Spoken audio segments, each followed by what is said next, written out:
আসসালামু আলাইকুম, কেমন আছেন সবাই? দেশ ও দেশের বাইরে থেকে যারা এই নতুন ভিডিওটি দেখছেন তাদের সকলকে স্বাগত। আজকে চলে আসলাম আরো একটি নতুন ভিডিও নিয়ে আপনাদের মাঝে। যদিও ভিডিওটা অনেক আগে শুট করা, বলতে পারেন শীতকালে শুট করা। কথা না বাড়িয়ে চলুন শুরু করে দেই আজকের এই ভিডিও। আজকের ভিডিওতে আমি আপনাদের মাঝে তুলে ধরবো মিলিটারি মিউজিয়ামে কি কি আছে। মিলিটারি মিউজিয়ামে যাওয়ার আগেই টিকিট প্রি বুক করতে হয় অথবা কেটে রাখতে হয়। আপনি যদি অনলাইনে টিকিট কেটেও রাখেন তাহলে ফিজিক্যালি আপনাকে টিকিটটি কালেক্ট করে নিতে হবে। ম্যানেজমেন্টের একটা বিষয় আমি ক্লিয়ার হতে পারলাম না, সেটা হচ্ছে আমি যদি অনলাইনেই টিকিট কাটি তাহলে আবারও আমি কেন ফিজিক্যালি যে টিকিট সংগ্রহ করব। তাই আমি কর্তৃপক্ষের দৃষ্টি আকর্ষণ করছি, আপনারা এই বিষয়টার প্রতি অবশ্যই নজর দিবেন। আপনারা আসলে আপনাদের প্রথমে চোখ জোড়াবে ওয়াটার শো। আমরা কিছুক্ষণ ওয়াটার শো উপভোগ করলাম, এরপরে আমরা চলে যাচ্ছি মূল মিউজিয়ামের দিকে।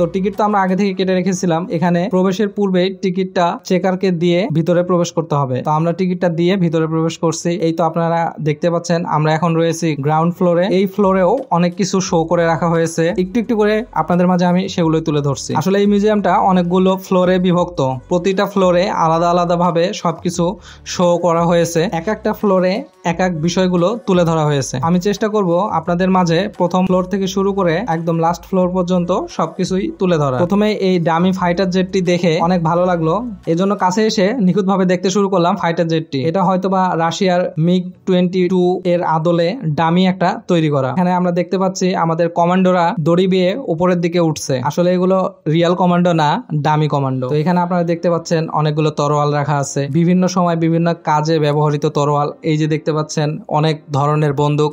এই বন্দুকগুলো দেখার পরে জ্যাক স্প্যারোর কথা মনে পড়ে যাচ্ছে। আসলে 90s এই ধরনের বন্দুকগুলোর ইউজেস বেশি ছিল। এখানে আপনারা দেখতে পাচ্ছেন বিভিন্ন ডকুমেন্টেশন, আমাদের যুদ্ধের সময় থেকে শুরু করে আরো বিভিন্ন সময়ের দলিল, দস্তাবেজ, বই, পুস্তক এখানে রাখা আছে। তো এই তো দেখতে পাচ্ছেন আমাদের দেশের বিখ্যাত বিখ্যাত জায়গাগুলো। এই জায়গাগুলোর মধ্যে অনেক জায়গায় আমরা ঘুরে ফেলেছি, আপনারা চাইলে আমাদের চ্যানেল থেকে সেই ভিডিওগুলো দেখতে পারেন। এখানে বাংলাদেশের একটি ম্যাপ আর বাংলাদেশের বিভিন্ন জায়গার নামকরণ করা। আর এই মনিটরে চলছে আমাদের 7 মার্চের ভাষণ। এই পাশে দেখতে পাচ্ছেন আমাদের রেলকে উপস্থাপন করা হয়েছে। এই যে ব্রুজগুলো দেখতে পাচ্ছেন, এই ব্রুজগুলো সবগুলো হচ্ছে আমাদের মাননীয় প্রধানমন্ত্রী শেখ হাসিনার ব্যবহৃত। মিউজিয়ামের এই অংশে আপনারা পেয়ে যাবেন আমাদের দেশ বরেণ্য বিভিন্ন বিখ্যাত জায়গা, বিভিন্ন সাংস্কৃতিক অনুষ্ঠান, ছবিগুলো। এই যে দেখতে পাচ্ছেন এখানে একটি কামান, এই কামানটি যুদ্ধের সময় ব্যবহার হয়েছিল। এই যে এখন আমি আপনাদেরকে নিয়ে চলে যাচ্ছি হলোগ্রাফিক এক দুনিয়ায়।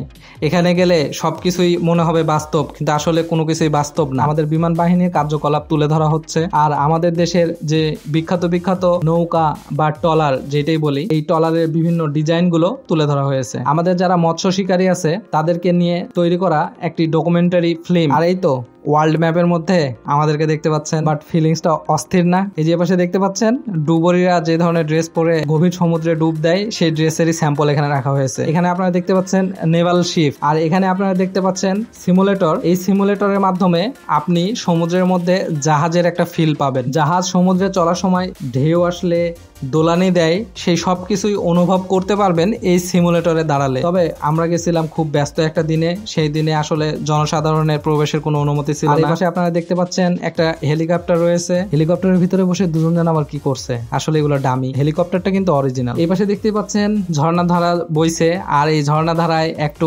আর্টিফিশিয়াল ফিলিংস নেওয়ার চেষ্টা, আর কি, আর কিছু না। এই যে আপনারা দেখতে পাচ্ছেন বিশাল বড় একটা প্রোপেলার, এই পাশে আপনারা দেখতে পাচ্ছেন মেশিন গান, আর এই পাশে আরেকটা সিমুলেটর।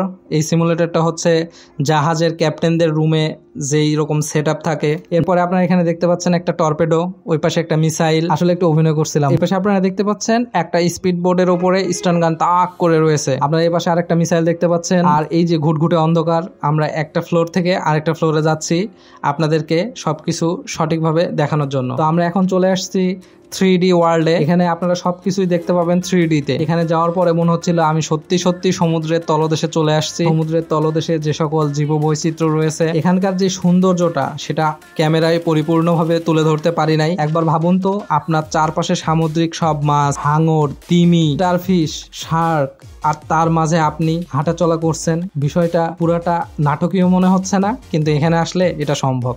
যদিও জীবন্ত না, তারপরে ফিলিংসটা হবে জীবন্তর মতোই। তো এখানে আমরা যে যার মতো করে এনজয় করছিলাম। আর আমরা ব্যস্ত একটা দিনে গেছিলাম দেখে এখানে আমরা আসলে ওইভাবে ফ্রিলি ঘোরাফেরা করতে পারছিলাম না, বাট তারপরে অনেক অনেক অনেক মজা পাচ্ছিলাম। অ্যাভাটারের মুভির মধ্যে হারাই গেছি দুইজন। এই যে কাঁকড়াটাকে দেখতে পাচ্ছেন ফ্লোরের মধ্যে হাঁটাহাঁটি করছে, দেখে মনে হচ্ছে না অরিজিনাল। ছোট বাবুটা তো অরিজিনাল মনে করে ধরতে গেছিল, কিন্তু আসলে এটা তো আর অরিজিনাল না। বাবু আয় আয়, এটা তো ধরতে পারবি না। আমি হয়তো ওই জগৎটার মধ্যে আছি। এই যে ছোট বাবুটি কাঁকড়াটাকে পা দিয়ে আঘাত করার চেষ্টা করছে, কিন্তু সে তো বুঝছে না যে আসলে এটা পুরাটা একটা 3D।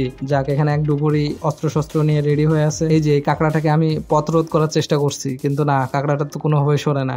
মনে হচ্ছে আমি সমুদ্রের একদম তলায় চলে আসছি। এখানে সামুদ্রিক গাছপালার মধ্যে আমি হয়তো বা হাঁটাহাঁটি করছি। এই ছোট বাবুটি তো এখানে রীতিমতো শুয়ে পড়ছিল আর মাছগুলোকে ধরার চেষ্টা করছিল।